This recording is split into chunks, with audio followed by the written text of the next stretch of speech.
Good morning. So nice to see all your lovely smiles. And if you are able, please stand and join us in singing our welcome song, My Soul is Welcome Here.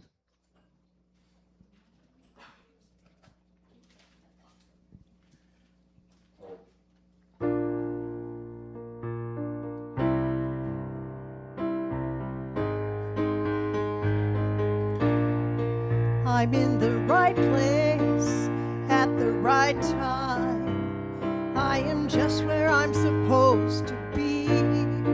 I'm in the right place at the right time. I am just where I'm supposed to be. I'm in the right place at the right time. I am just where I'm supposed to be. I'm in the right place at the right time. I am just where I'm supposed to be. Oh, my soul is welcome here. Oh, my soul is welcome here. I am getting the message loud and clear. My soul is welcome. Let's do that again. Oh, my soul is welcome here. Oh, my soul is welcome here. I am getting the message loud and clear. My soul is welcome here. My soul is welcome here. My soul is welcome here. My soul is welcome here. My soul is welcome here. Okay, don't sit down. You get to greet your neighbors.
This is so much fun.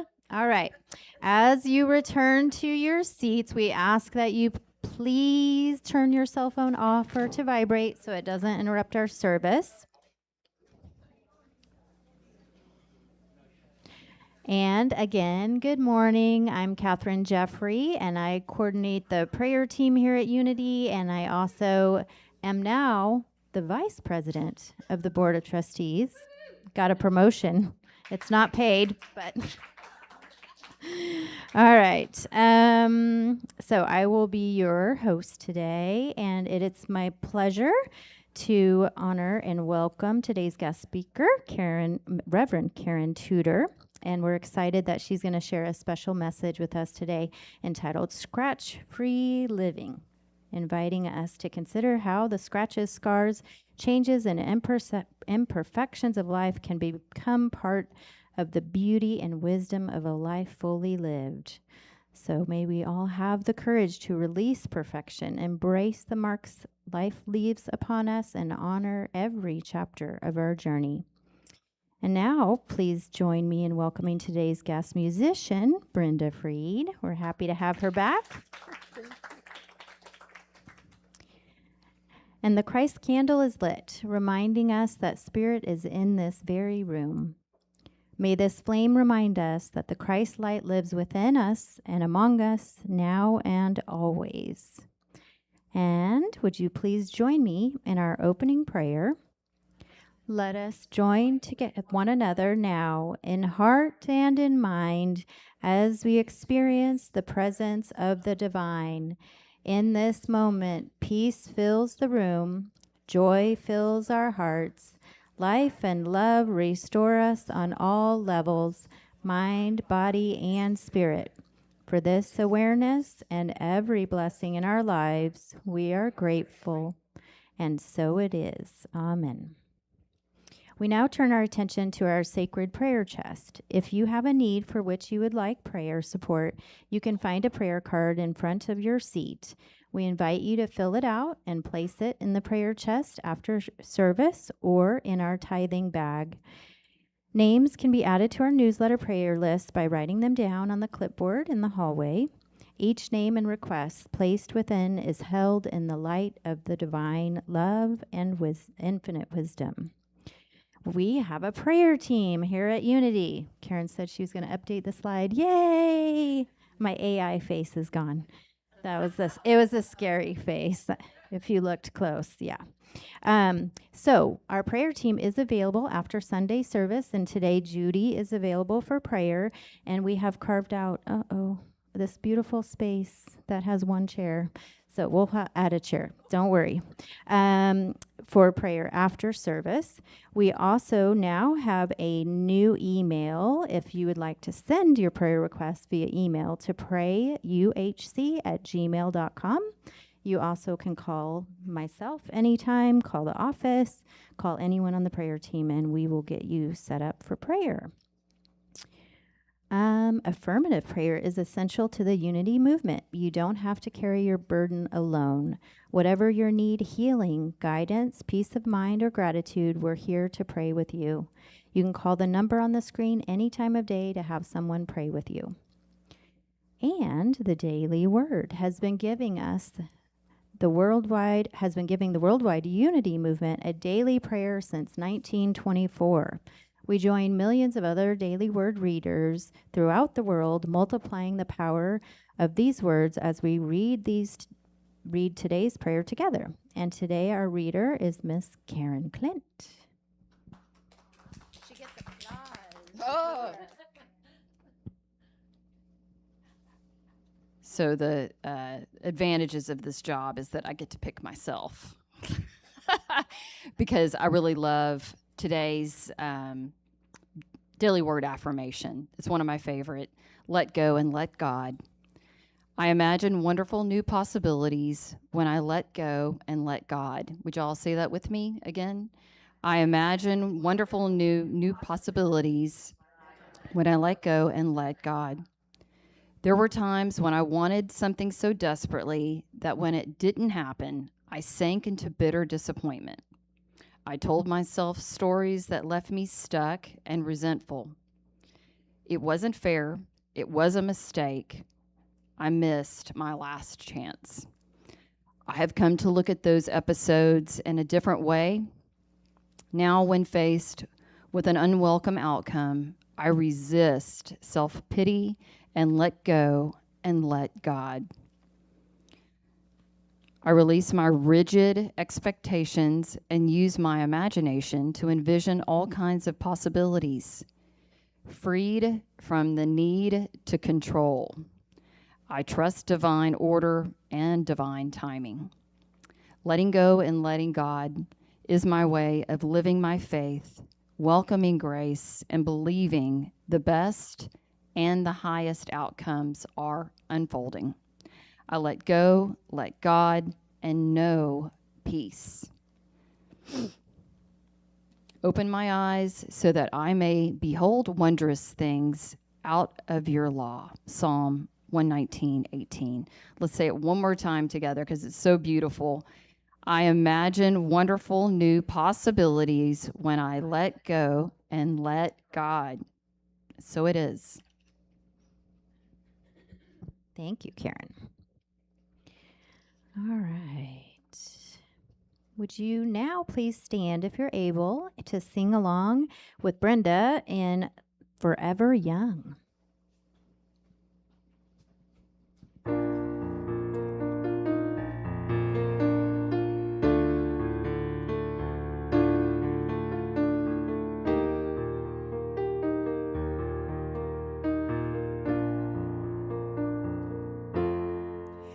May God bless and keep you always. May your dream wishes all come true. May you always do for others and let others do for you. May you build a ladder to the stars and climb on every rung. May you stay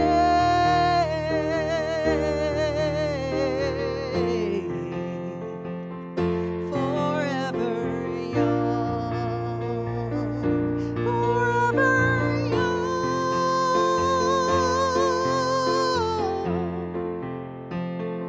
forever young.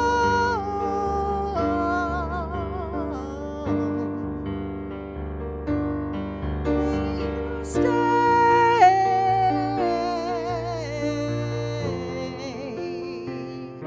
forever young.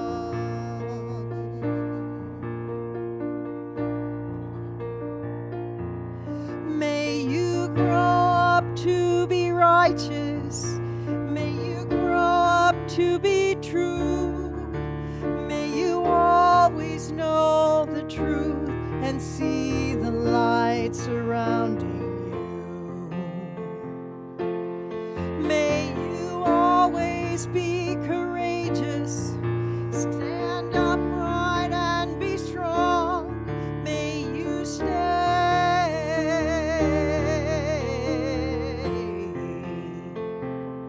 forever young. Okay, here we go. Forever young,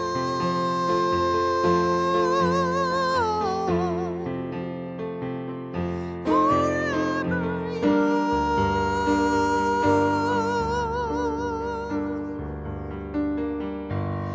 May you stay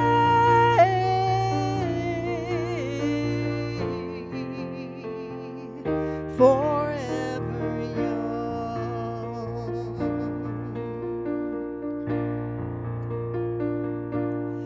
May your hands always be busy. May your feet always be swift. May you have a strong foundation when the winds of changes shift. Heart always be joyful. May you always be sung. May you stay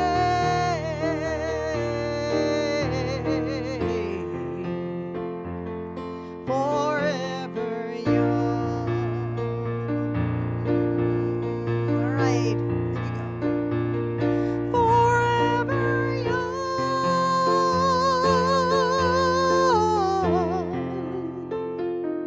forever young.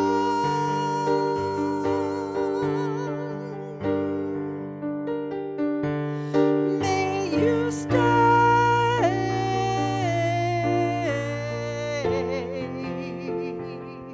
forever young.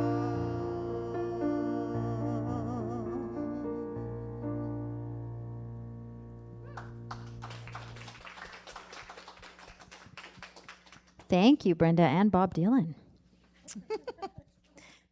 So, our message today invites us to rethink something many of us spend a lifetime trying to avoid: the scratches, the scars, the losses, the imperfections that come with truly living. I've got scars all over, and I still wear dresses. I don't care. So Reverend Karen Tudor reminds us that a life well lived is rarely a life left untouched. The marks we carry can become evidence of growth, experience, resilience, and even grace. So, with open hearts and perhaps a little more appreciation for our own scratches and dents, please help me welcome Reverend Karen Tudor and today's message, Scratch Free Living. Thanks so much. Thank you, Catherine. Good morning. I'm so glad to be with you again this morning. You know, I'm a little fanatic about keeping belongings and everything really pristine. I'm obsessive about keeping my earrings together and not losing one, and I grieve when I lose one. And you know, it's almost like I've lost a child or something. Even if it's you know, what do you call it? It's not precious stone. It wasn't a special gift. It's just something I really enjoy. I really love it, and I will keep the unmated partner for a long time, thinking somehow it'll show up again. And I'll keep them all together, and I still have a collection of them, of unmated partners. And I keep thinking that someday I'm going to put it together and I'm going to make a, you know, a necklace, or I'm going to do something, but I'm just not creative enough to do that. I repair things so that I can wear them again. And it can be costume jewelry. I mean, that's all I really usually wear anyway, but you know what I mean? It's like I'm a little obsessive, actually, about that kind of thing. But what I say that, not because thriftiness isn't a virtue to some degree. It has to do with attachment that I'm aware of. The attachment to things and the attachment, you know, to how things ought to be, and that sometimes extends to my life and keeping things in order and being, and how I look or how I feel about myself, and all of the things that go with that, and also about my body, about what's right and what is good and what is messed up or what shouldn't change. And here I am, you know, in my, yeah, I've just turned the clock one more time into my 71st year in June, and now I'm looking in the mirror and I'm like, that's not supposed to be like that. That shouldn't look like that. That didn't used to look like that. And I'm thinking, you know, everything is changing and changing. And I found that, you know, things are always changing and have all along, you know? And I know many of you are not surprised by what I'm saying, but it's also a part of trying to find ways in which we get on with our lives, and that we not only just accept, but that we appreciate, and that we move with what is happening in our lives.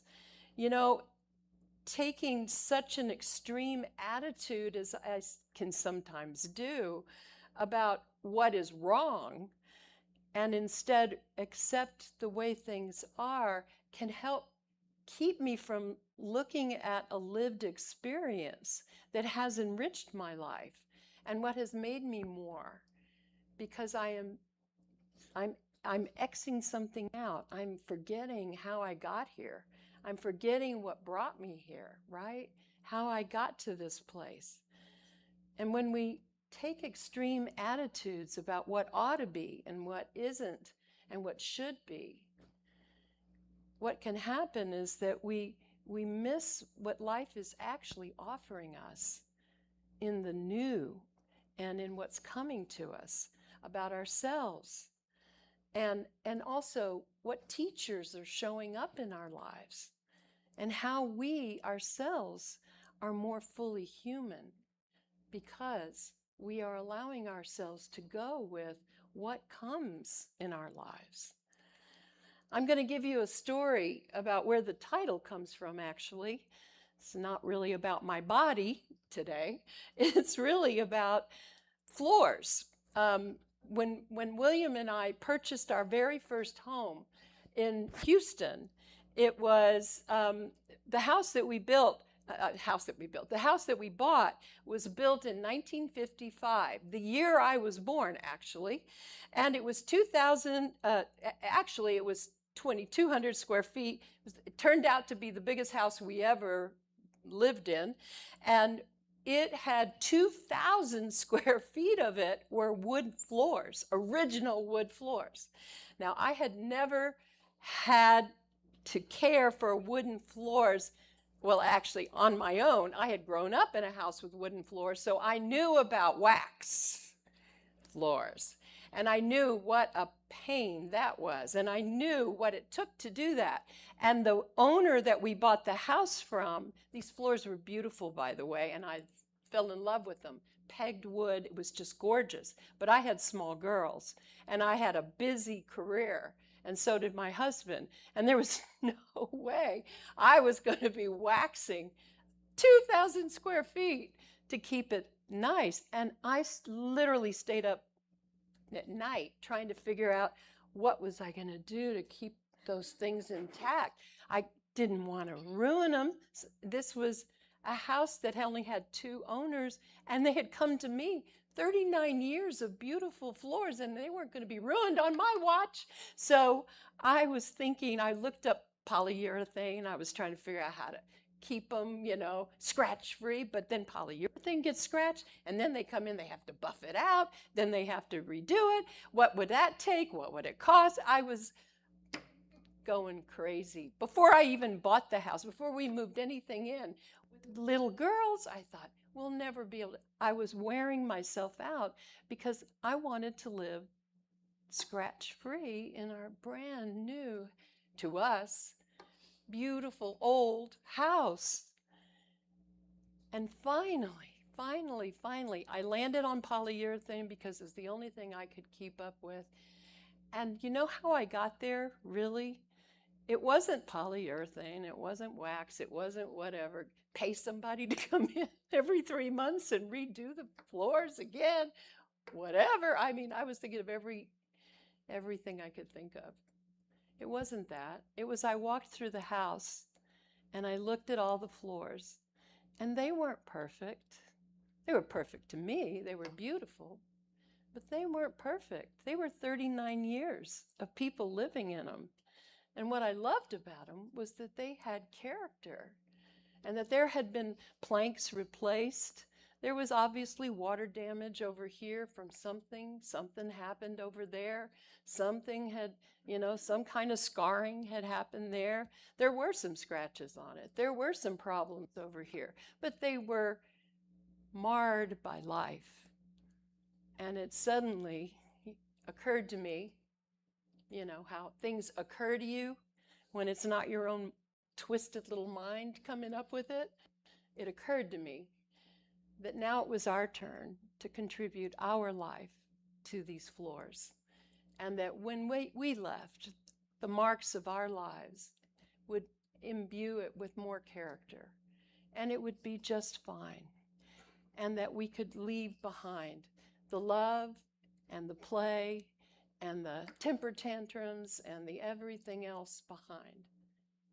That nobody lives scratch-free anywhere, do we? Not on our bodies and not in the places where we live. You know, what I also realized was 23 years later, after that time, after that house, Hurricane Harvey had come.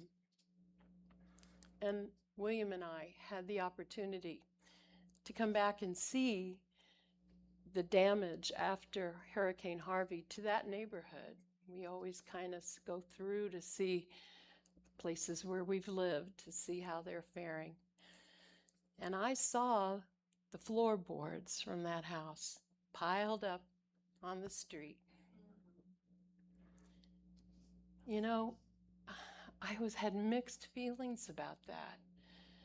First, I was grateful that I got to say goodbye because I had such a relationship with them. You know, it was so weird. But I also felt grateful that I had the opportunity to see them, and I also realized what a lesson had been taught to me because of them. it showed me that it wouldn't have mattered if I did wax them on my hands and knees or how I treated them, because I lived on them and they had served their purpose. You know, lines on our faces, our wisdom, our experience, even our mistakes, everything shows on us, doesn't it? We carry it with us.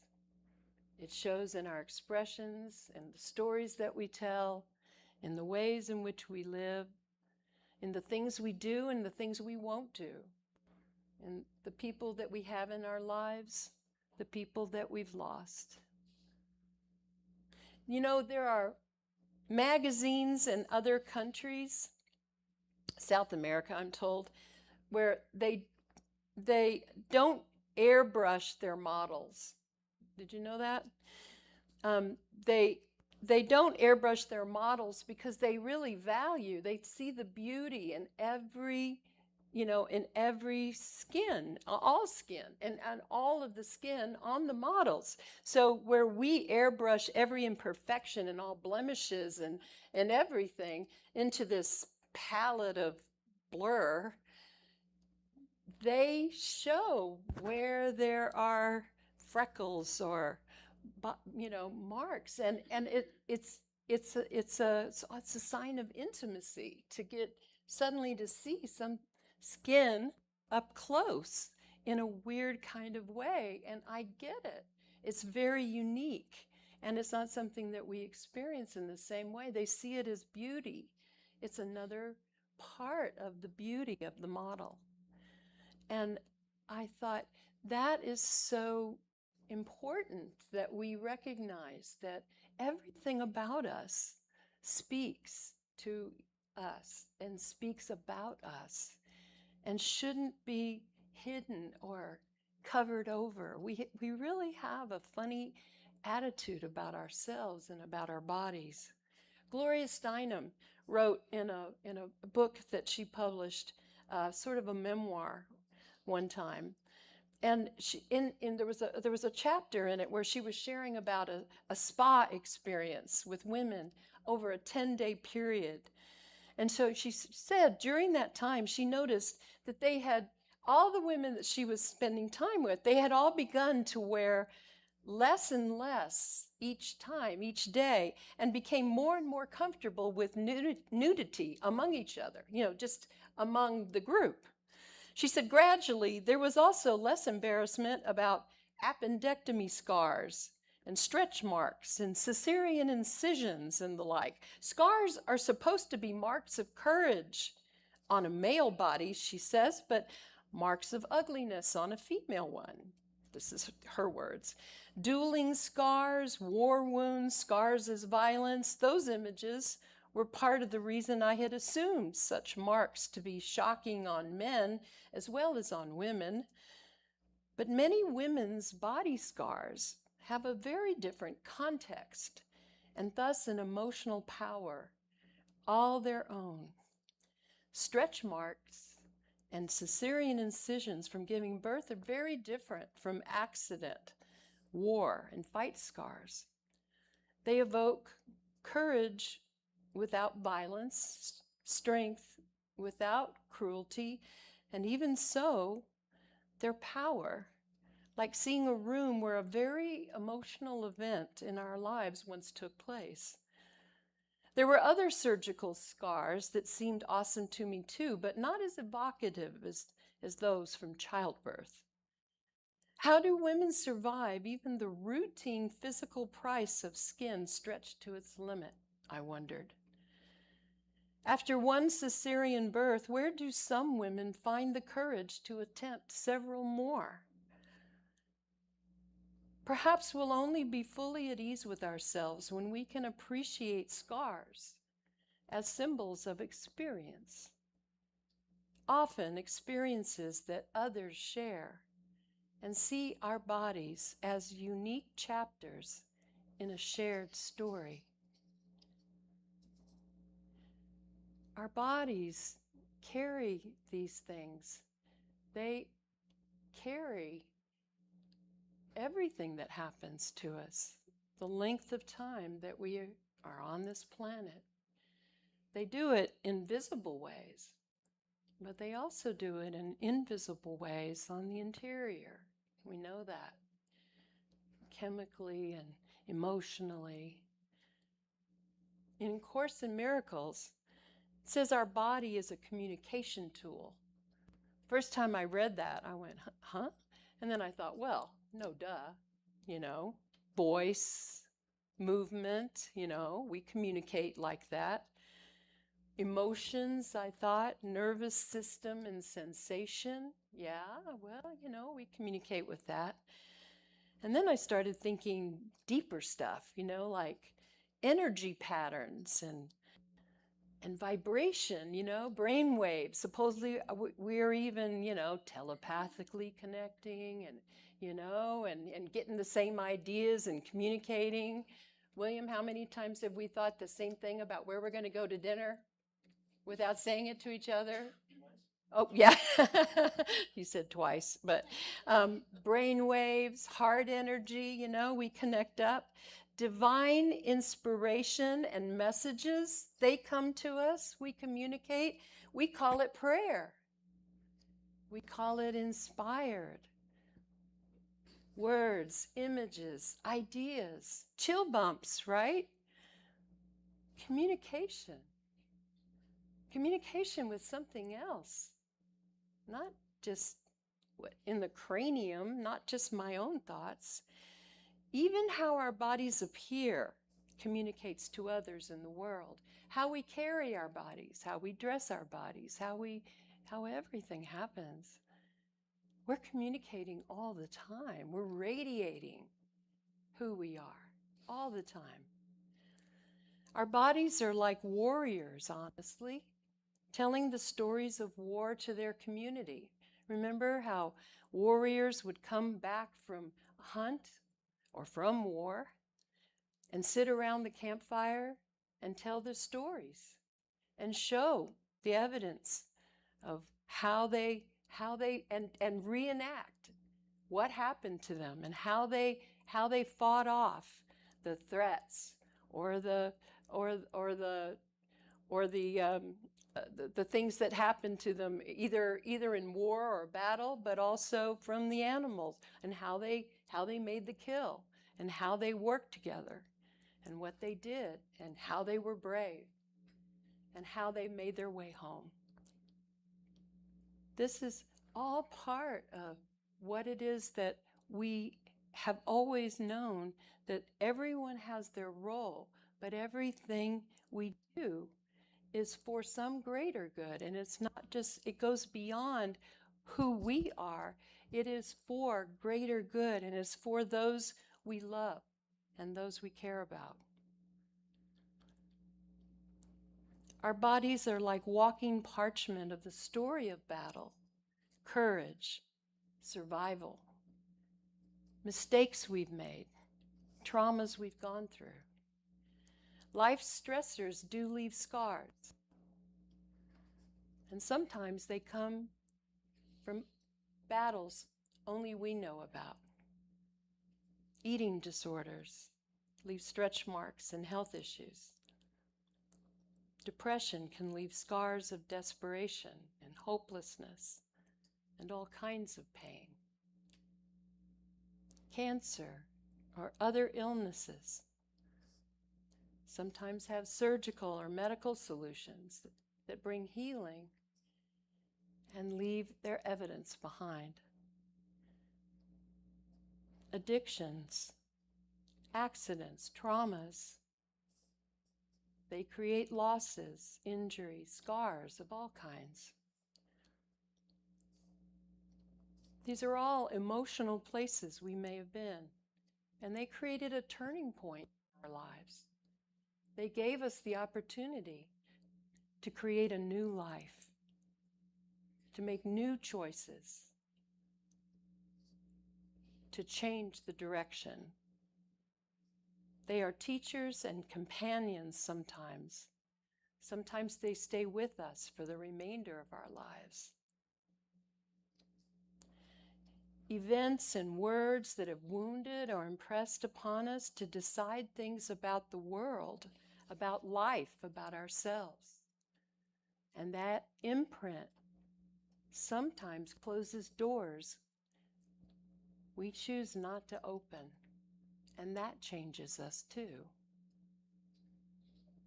This is how life works. And it's always, how is it that we decide we're going to be?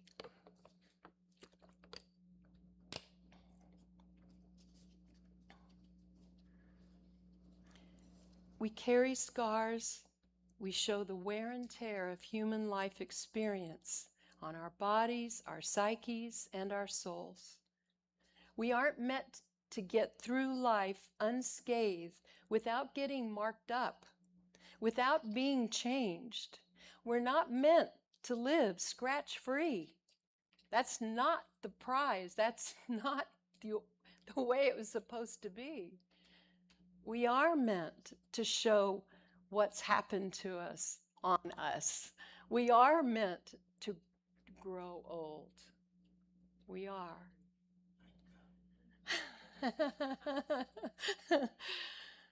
It was never the idea to stay pristine and untouched by all the things of life. Scars are places where healing has occurred, and that we should revisit with gratitude and with grace. They're tributes to our learning process, signs of how we've been strengthened by our process of living.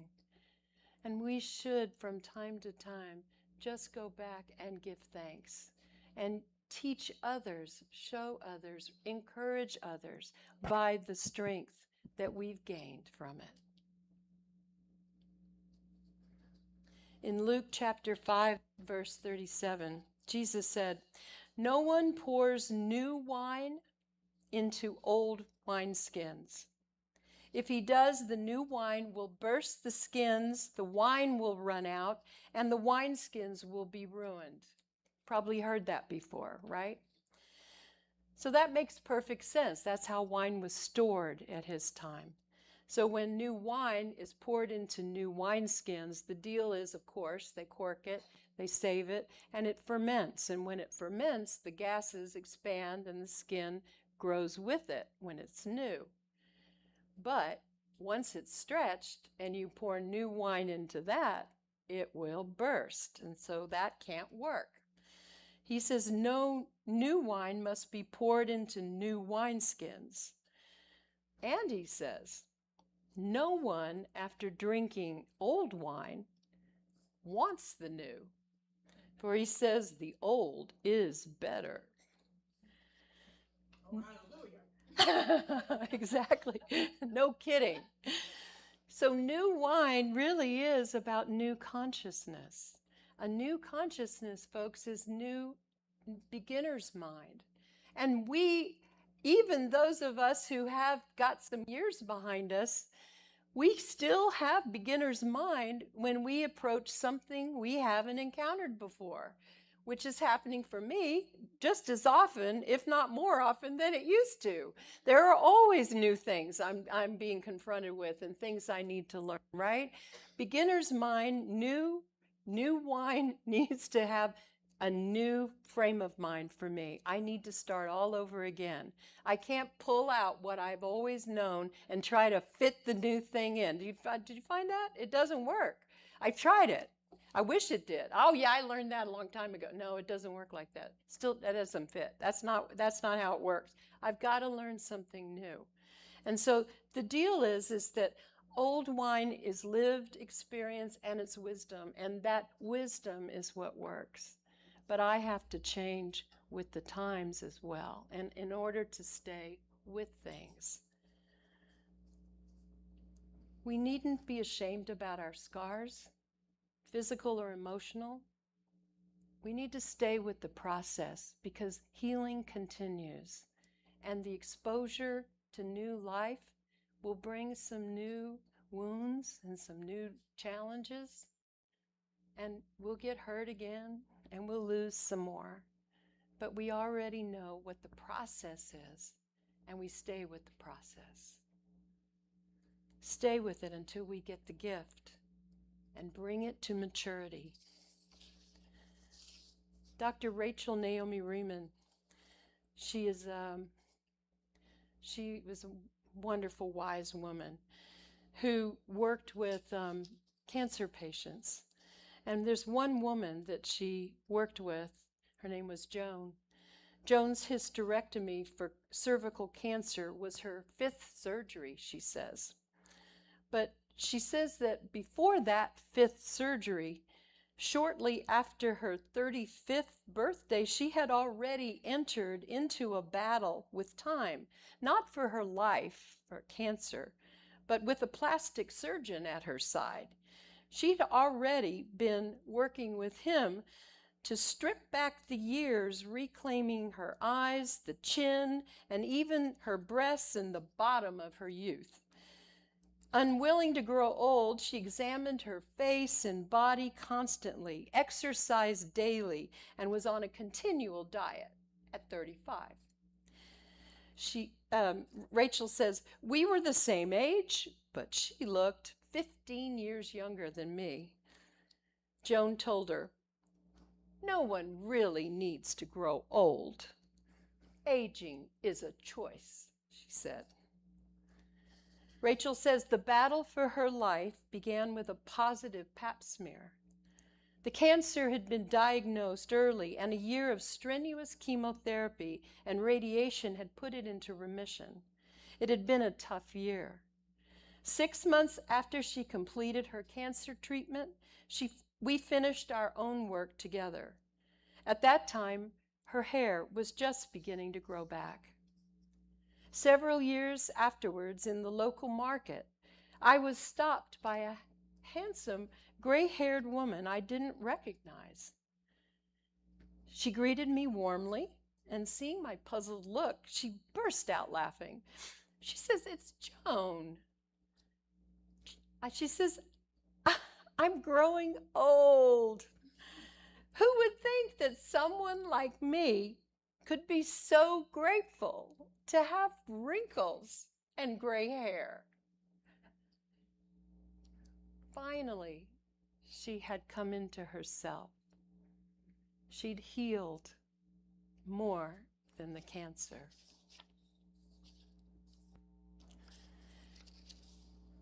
In 2 Corinthians chapter 12, verse 9, my grace is sufficient for you, for my power is made perfect in weakness. I'm banking on that promise. What I perceive as weakness is often a misunderstanding of what is my leading edge and where it is I need to grow next. It's also where I might need some support from something greater than myself, where I thought it was all up to me, and where I really need to call in some support from something I had forgotten I had left behind, right? Because you see, we were made whole. We weren't made perfect. We're not trying to get back to some perfection long ago or try to become perfect somehow. Perfect is a state of mind, of an ego mind, actually. Wholeness is what we were always created to be, whole. And we are always whole. It's just if we have eyes to see. We are not meant to return to those. We are meant to open up to what we can become in this moment. I'm grateful to know that I'm empowered in my wholeness every moment I remember to connect to something greater. But scratch-free living, I wouldn't wish that for you. God bless you all.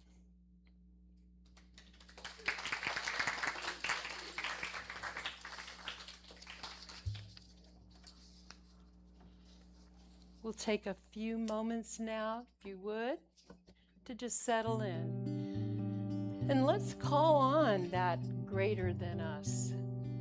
part of us. Maybe you were already hearing some whispers or some urges, maybe a chill, maybe a tear, maybe a tug at the heart. I'm going to invite you now just to settle in and breathe.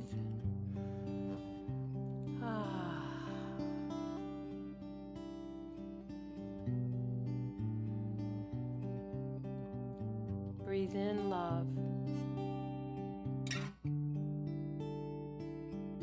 Breathe out peace. Breathe in love.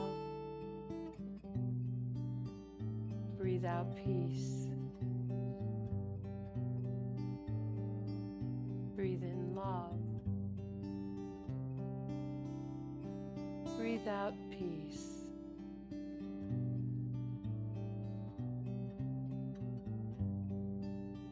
And now, allow any sense of weakness, pain, loss, or fear, awareness of mistakes made, to arise in your awareness. Anything that's fresh for you now, breathing in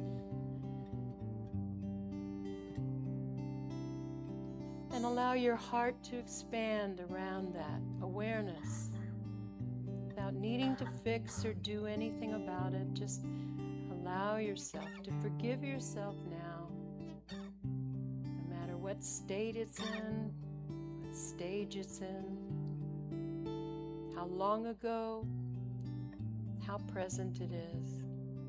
Forgive yourself. Surround it in love. You're bigger than it. Whatever it is, whatever pain, loss, fear, mistake,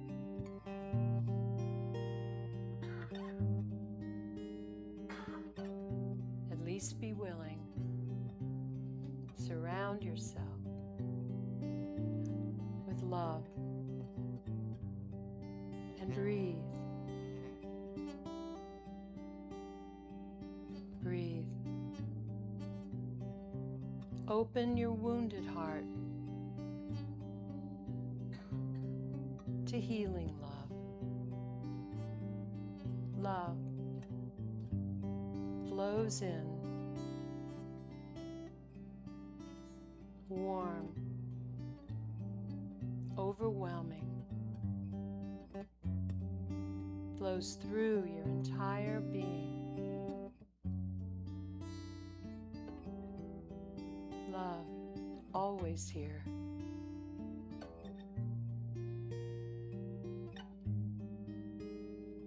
Your innocence deep within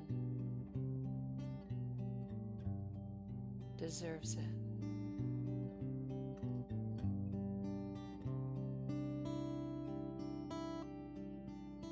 Breathing in love.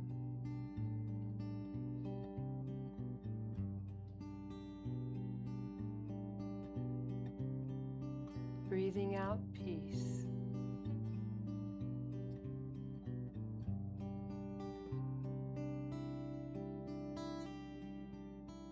Breathing in love.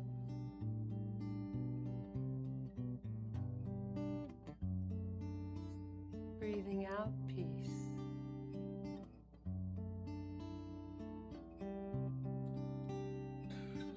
Breathing in love. Breathing out peace.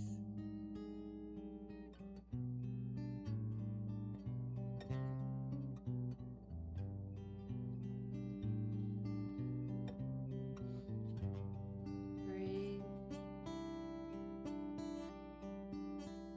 and let go all mistakes into wisdom.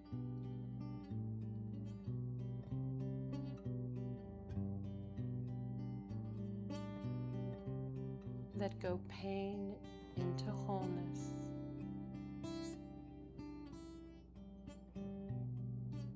Let go loss into joy.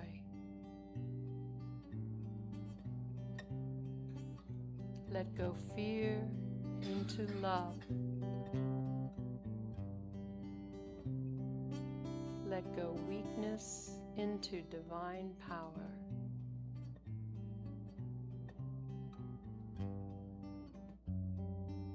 Breathe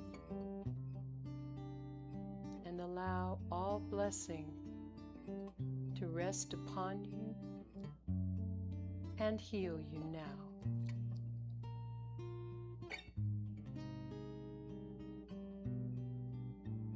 And so it is.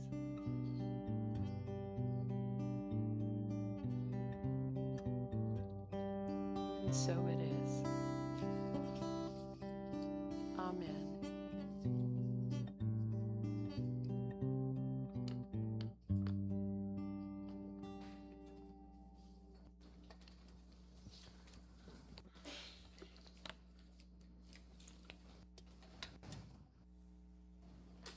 Thank you, Reverend Karen. That was great. And I was in that meditation. It was hard to get up.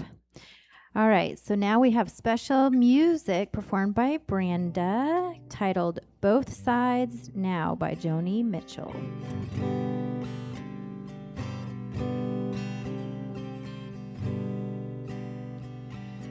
Bows and flows of angel hair, ice cream castles in the air, and feather canyons everywhere. I've looked at clouds that way, but now they only block the sun. They rain and snow on everyone. So many things I could have done, but clouds got in my way. I've looked at clouds from both sides now, from up and down, and still somehow it's clouds' illusions I recall. I really don't know clouds at all. Moons and Junes and Ferris wheels, the dizzy dancing way you feel.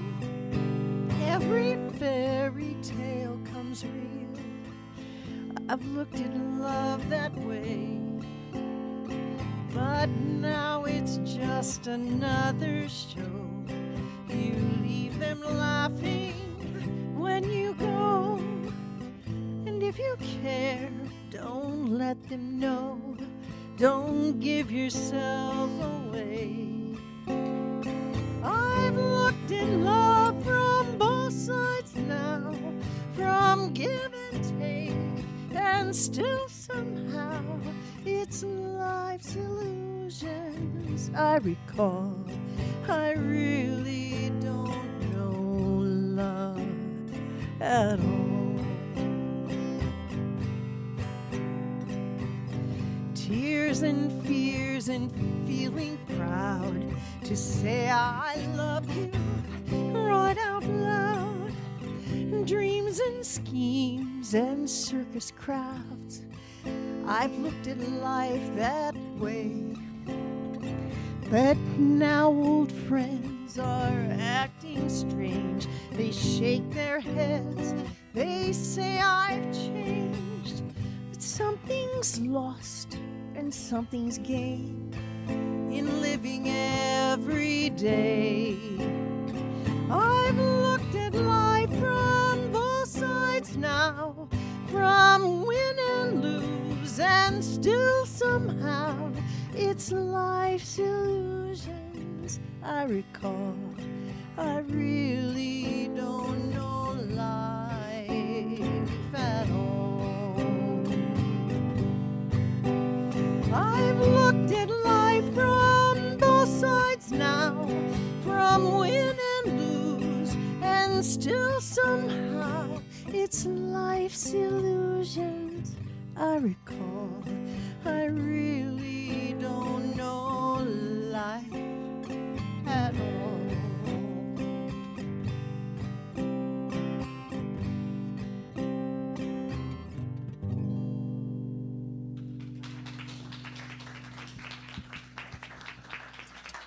Beautiful. Thank you, Brenda. If this is your first time at Unity, we're glad you're here. We hope that you find this to be a place of like-minded people and a place to belong. We teach spiritual tools that can help you no matter what is going on with your life. If you'd like a welcome packet, an usher can bring you one.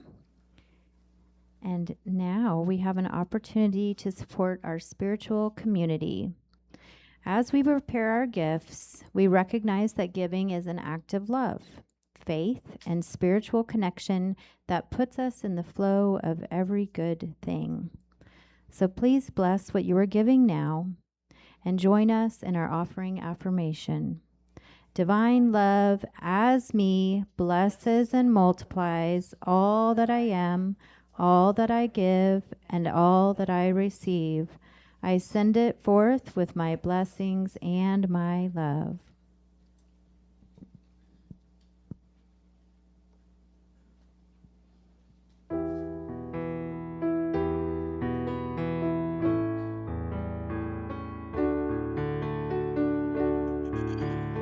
Freely, freely I have received. Freely, freely I give. Divine loves run through me. All that I am, all that I give and receive. Freely, freely I have received. Freely, freely I give. Divine love runs through me, and all that I am, all that I give and receive. We open our hearts in gratitude as we release these donations. We send these gifts forward through our congregation and into our world, blessing all it affects. All right, so it's time for some brief announcements, community announcements. Community. And you, there we are. Hey, look at us. We had so much fun yesterday. First ladies' night out, pretty much. And we went to see the Bats and enjoyed burgers. And we got a little worried because the Bats didn't come out until 8 o'clock. We were worried it might get dark and we'd miss them. But it was worth the wait because they came out of both ends of the tunnels. So they were flying over us and we got to see the funnel, you know, where they start going up and emerge. And it was incredible. That's us looking up. There were so many, so many. It was so fun. All right.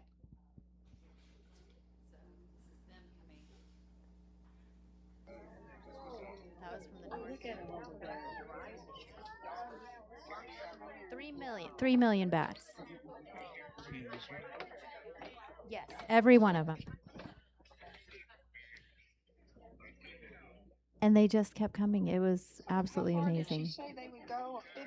No, 100. Yep. Yes, and big applause for Lisa because she did an amazing presentation last night. That was so fun. And I guess we were behaved because she came to see us today. So good job, ladies. All right, lots of fun. Okay, so I'm excited. We are going to have gentle, slow flow yoga and mindfulness starting September 8th, which is a Tuesday, 5:15 to 6:15 with Dana Cardwell. She's a certified yoga instructor and also has her master's degree in education. She's a licensed counselor, so she is more than qualified. So we're excited about that. And September 9th and 10th is Unity World Day of Prayer. We will have our chapel open on September 10th from 10 to 3, and we are trying to fill up all the spots to hold our earth and our world and everything good up in positive prayer. And at Unity headquarters, they will be doing a 24-hour vigil in their chapel. They also have an opening ceremony on the 9th that anyone is welcome to join in on. The link is on the website. If you look up World Day of Prayer, you can sign up. It's Zoom, so you do need to sign up if you want to join that. And next, September 15th at 10 a.m., we are starting A Course in Miracles with Rick Busby. We are super excited about this. It should be a year-long study on the Course of Miracles. It's going to be $25 a month is our suggested love offering, and that is to compensate Mr. Rick Busby for his time. And, wait, I got more. They're just not up there. Okay, so our book study group is amazing. I hope all of you are enjoying it as much as me. We are finishing up the 5 principles, and next Sunday will be the last Sunday for that. After that, we have all gotten together and decided we're going to read Discover the Power Within You by Eric Butterworth. And so if you would like to join that book study, we'll be starting September 13th. And that's before church, so 9:45 to 10:45 about.